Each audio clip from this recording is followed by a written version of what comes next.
for a few years, we were very focused on trying to get a new free trade agreement with the U.S. as quick as possible.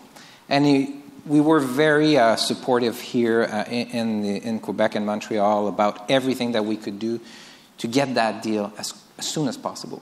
Now we have a deal, and now we're saying, okay, but before we sign it, before we ratify it, you have to drop the tariffs on aluminum and steel, which create kind of a sense that, well, are we risking the deal in doing so? Plus, we have the situation with China where we're not sure how it's going to evolve. So these are clouds that might affect the confidence and eventually the investment.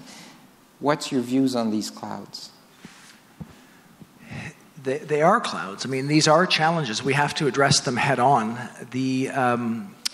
The frame is that what's going on underneath these things are people around the industrialized world questioning the benefits of globalization, looking at the benefits of automation that they see coming and reacting in a way that lead politicians to do things that I think are not in our long-term best interests. So that's the backdrop. So it's real. That's why we're trying to make sure that Canadians feel more confident. From the standpoint of the actual negotiations going on, starting with the U.S.-China negotiation, we're in very regular contact. I'm in weekly contact with the U.S. Secretary of the Treasury. They're progressing. I mean, there are regular meetings going on. They're making progress. I don't want to give people a sense that this is going to be a short-term fix, though. The approach to Canadian companies investing in China and intellectual property transfer is more challenging than it is for a Chinese company coming to Canada. There's real issues here that we are trying to deal with.